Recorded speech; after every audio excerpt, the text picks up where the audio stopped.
की सामाजिक व्यवस्था, सांस्कृतिक व्यवस्था, शैक्षणिक व्यवस्था और पारिवारिक व्यवस्था को खत्म कर दो, वो देश अपने आप खत्म हो जाएगा।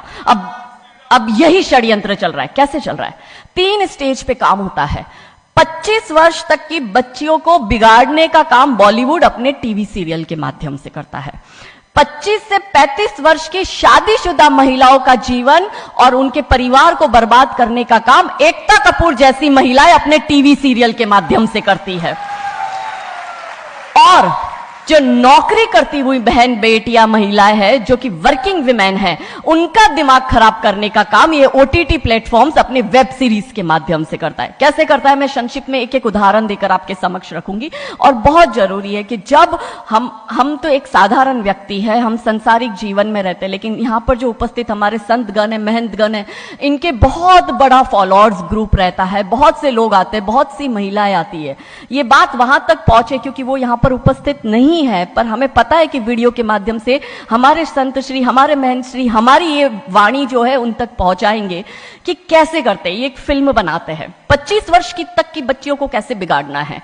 हिंदुओं के परिवारों को बिगाड़ने के, तोड़ने के षड्यंत्र चल रहा है। और सिर्फ एक हिंदू को नहीं खराब करना है, उसके पूरे के पूरे कुटुंब को बर्बाद कर देना है। तो एक भारत की महिला 2 परिवार को जोड़ती है, मायका पक्ष और ससुराल पक्ष। और हम कहते हैं कि भारत की परिवार व्यवस्था जो है वो मानवता की सबसे बड़ी देन है। तो इसी व्यवस्था को खत्म कर दो। कैसे कर दो? तो ये एक फिल्म बनाते हैं अतरंगी रे। हमारी क्योंकि दीदी भी यहां उपस्थित है जो कि सेंसर बोर्ड में सदस्य है, तो हम इतना उनसे विनती करेंगे कि हमारी ये बात भी उन तक पहुंचाए।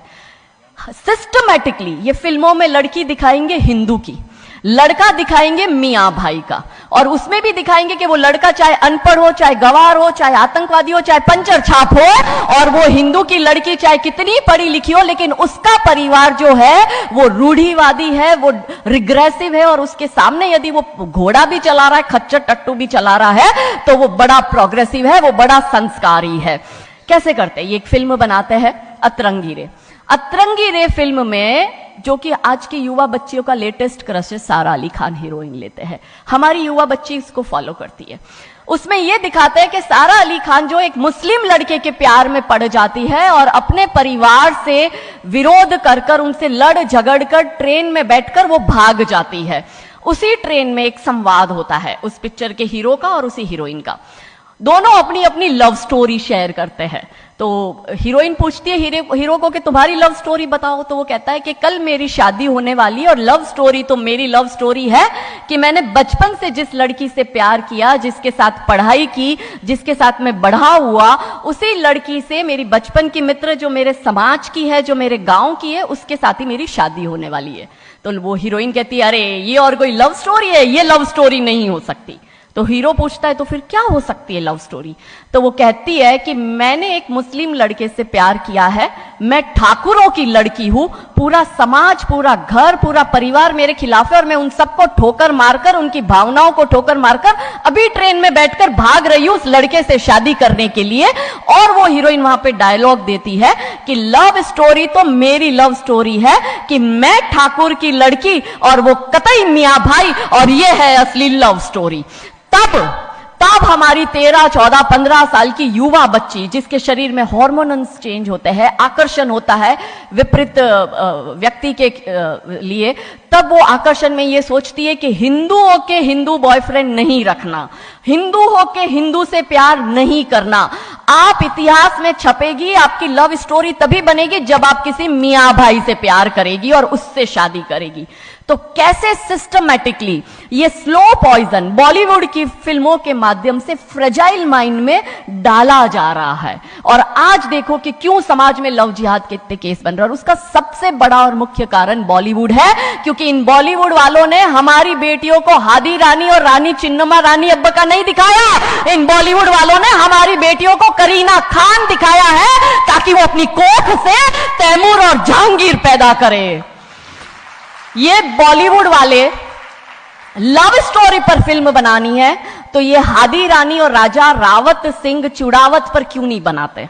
मैं आपको उनकी कथा शॉर्ट में करती हूं कि राजा रावत का शादी जो होता है वो हदी रानी से होता है, मेवाड़ के राजा है, और औरंगजेब की सेना आक्रमण करने आती है। और जब औरंगजेब की सेना आती है तो राजा रावत सिंह का 2 दिन पहले ही विवाह हुआ होता है हादी रानी से। तो राजा जी की इच्छा नहीं होती कि मैं युद्ध लड़ने जाऊं, तो हादी रानी बड़े क्रोधित होते हैं। वो कहते तुम मेरी चिंता छोड़ो, तुम अभी इस मातृभूमि की रक्षा के लिए, इस धर्म की रक्षा के लिए आप युद्ध भूमि में जाओ और आप मेरी चिंता मत करना। यदि आप बलिदान भी हो जाओगे तो मैं प्राउडली अपने आप को आपकी विधवा कहूंगी। तब राजा रावत युद्ध लड़ने जाते हैं। युद्ध भूमि में राजा रावत जी को हादी रानी की बहुत याद आती है, क्योंकि नई नई शादी हुई होती है, तो नई बियाई दुल्हन को छोड़ के आए होते हैं, तो बहुत याद करते हैं। तो वो अपने दूत को कहते हैं, अभी सेना आने में समय होता है और युद्ध में भी समय होता है, तो वो कहते हैं अपने दूत को कि जा तू रानी सा के पास जा महल में और उनसे कहे कि राजा जी को आपकी बहुत याद आ रही है, आप अपनी कोई एक निशानी उनके लिए भेजो। दूत भी बड़ा टेंशन में आ गया कि ये युद्ध भूमि में बैठे और इनको हादी रानी की याद आ रही है, ये युद्ध लड़ेंगे कैसे और जीतेंगे कैसे। पर वो दूत डरते डरते पहुंचा रानी सा के पास और रानी सा को कहता है कि राजा रावत जी ने आपकी एक निशानी मंगाई है, उनको आपकी बहुत याद आ रही है। तो रानी सा बहुत क्रोधित हो जाते कि ये मेरा पति कैसा, ये युद्ध लड़ेगा कैसे, औरंगजेब की इतनी बड़ी विशाल सेना है, यदि जहां युद्ध भूमि में बैठकर उसको रणनीति बनानी है वहां वो मेरी निशानी मंगवा रहा है। तब हमारी हादी रानी क्रोधित होती है, हाथ में तलवार लेती है, अपनी गर्दन काटती है, थाल में सजा के दूत को देती है और कहती है जा तेरे राजा को जाके दे देना मेरी निशानी। तब वो दूत युद्ध भूमि में जाता है, राजा जी को हादी रानी की निशानी यानी कि उनका कटा हुआ मुख देता है। राजा जी बड़े दुखी हो जाते हैं, उनको लगता है उनसे बहुत बड़ी गलती हो गई। राजा जी रानी की अंतिम इच्छा समझ जाते हैं। रानी जी के लंबे बाल होते हैं, उन बाल की वो माला बनाते हैं, उनके मुख की माला बनाते, वो युद्ध लड़ते हैं, औरंगजेब से युद्ध जीतते हैं और जीतने के बाद राजा रावत वहीं युद्ध भूमि में अपना बलिदान देते, अपनी गर्दन काटकर वहीं अपने जीवन का त्याग करते हैं। यह है लव स्टोरी। पर बॉलीवुड इस पर फिल्म नहीं बनाएगी कि इतिहास चुराए नहीं है, हमने इतिहास बनाए हैं और लाखों शीश कटे हैं रण में, तब जाके हिंदू कहलाए हैं। ये महान गौरवशाली इतिहास हमारा, पर बॉलीवुड इसका इतिहास हमारे समक्ष आने नहीं देता। अब रहा 25 से 35 वर्ष की महिला, कैसे बिगाड़ती है एकता कपूर। वही sari, typical dress, typical getup, पीछे उसकी सीरियल में एकता कपूर की सीरियल में पीछे बहुत बड़ी अंबे मां की मूर्ति। दिखाएंगे कैसे हिंदू महिला को, क्योंकि परिवार खत्म करना है हिंदुओं का। तो वो एक से प्यार करेगी, शादी दूसरे से करेगी, जीवन में तीसरा पुरुष आएगा, फिर दूसरा मर जाएगा, फिर उसको चौथा पसंद आने लगेगा, फिर जो मर गया वो जिंदा हो जाएगा, फिर कंफ्यूज हो जाएगी किसके साथ जाऊं, दूसरे के साथ कि चौथे के साथ। क्या हमारी भारतीय महिलाएं, क्या हमारी हिंदू महिलाएं, सबसे बड़ा प्रश्न यह है कि क्या हम 4-4 पुरुषों के साथ अफेयर करते हैं? क्या यह हमारा सम्मान है? और अगर यदि हम सब एक होकर इसके लिए नहीं बोलेंगे तो यह आवाज नहीं उठेगी। और दुख की बात यह है कि ऐसी एकता कपूर जैसी महिलाएं जो घर तोड़ने का काम कर रही है, इनको पद्मश्री अवार्ड मिल जाता है। कैसे मिलता है? भारत सरकार से इस भूमि पर खड़े होकर मैं निवेदन करती हूं कि आप ऐसी महिलाओं के पद्मश्री वापस लो, क्योंकि ये महिलाएं हिंदू परिवारों के मकान, घर तोड़ने का काम कर रही है। और तीसरा और अंतिम, नौकरी करने वाली बहनों का दिमाग कैसे खराब करना है।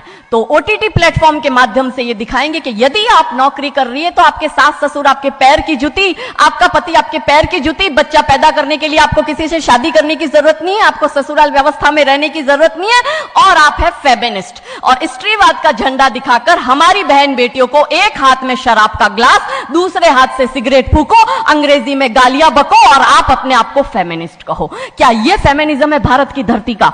ये कभी नहीं हो सकता। रानी चिन्नमा, रानी अब्ब का फेमिनिज्म का उदाहरण है। और दूर जाने की जरूरत नहीं है, हमारी परम पूजनीय दीदी मां साध्वी रितंबरा दीदी मां फेमिनिज्म का सबसे बड़ा उदाहरण हमारे समक्ष है।